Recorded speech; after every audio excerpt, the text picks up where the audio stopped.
ఇవాళ మనం ఇస్తా ఉన్నాం. మనం ఫ్రీగా బస్ ఇస్తే దాని మీద రకరకాల వీడియోలు చేసి పెట్టారు.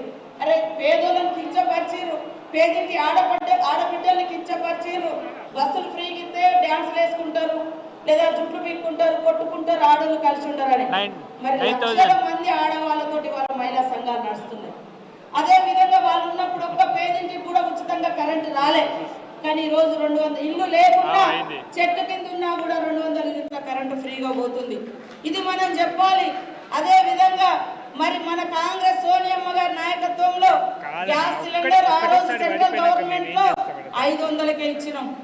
ఇప్పుడు మళ్ళా కాంగ్రెస్ మన స్టేట్ లో రాగానే 500కి ఇస్తున్నాం.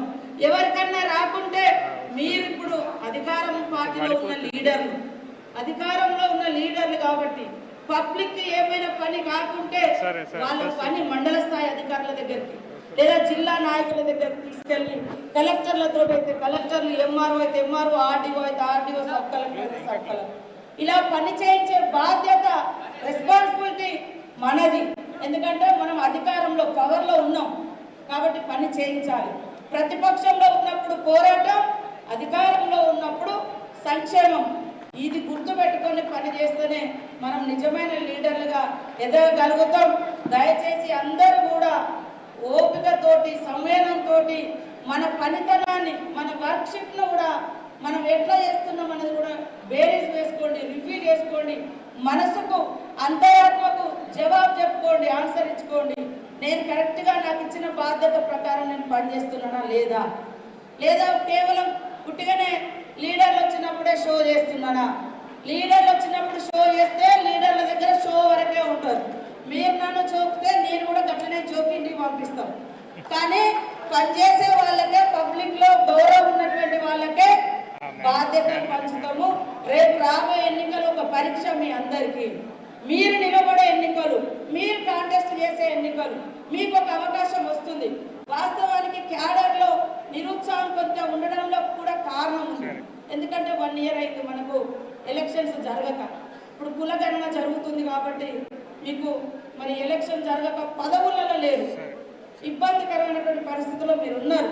కాబట్టి దాన్ని అన్నింటినీ దృష్టిలో పెట్టుకొని తొందరలోనే కులగణన కూడా కంప్లీట్ చేసుకొని మనం స్థానిక సంస్థల ఎన్నికలు కూడా నిర్వహించుకుందాం.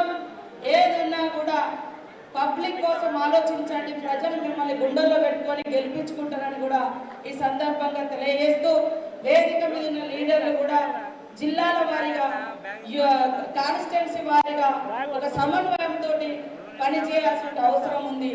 రేపు డిలిమిటేషన్ కావచ్చు, రిజర్వేషన్ మారచ్చు, ఇంకోటి కావచ్చు, ఎవరికైనా అవకాశాలు రావచ్చు, ఎవరికైనా కావచ్చు.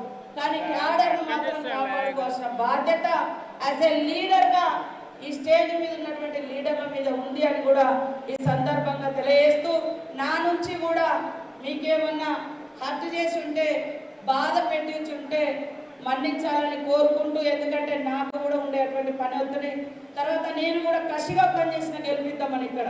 కానీ అనుకున్న పద్ధతిలో మనం గెలవలేకపోయినాం. ఆ బాధ కూడా మమ్మల్ని చాలా రోజులు వెంటాడింది.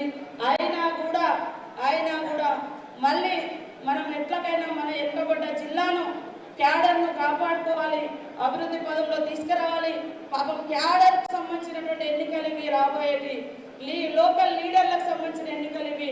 కాబట్టి వీళ్ళందరినీ గెలిపించుకోవాలన్నటువంటి ఉద్దేశంతో ఖచ్చితంగా అన్ని రకాలుగా ఎఫర్ట్స్ పెట్టి మళ్ళీ మనం మరి ఒకప్పుడు ఉన్నటువంటి పూర్వ వైభవం కోసం గ్రామాన కాంగ్రెస్ సర్పంచ్, మండలంలో కాంగ్రెస్ జెడ్పీటీసీలు, ఎంపీపీలు, జిల్లాలో జిల్లా పరిషత్ చైర్మన్లు కాంగ్రెస్ గెలిపించుకునే విధంగా కృషి చేద్దామని తెలియజేస్తూ, జై కాంగ్రెస్, జై సోనియమ్మ.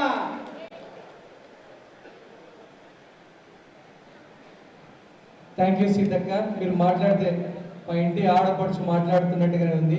మీ సలహాలని, సూచనలు గట్టిగా ఒకసారి సీతక్క గారికి ధన్యవాదాలు తెలియజేయాల్సిందిగా కోరుతా ఉన్నాను. ఇప్పుడు జాతీయ కాంగ్రెస్ ఏఐసి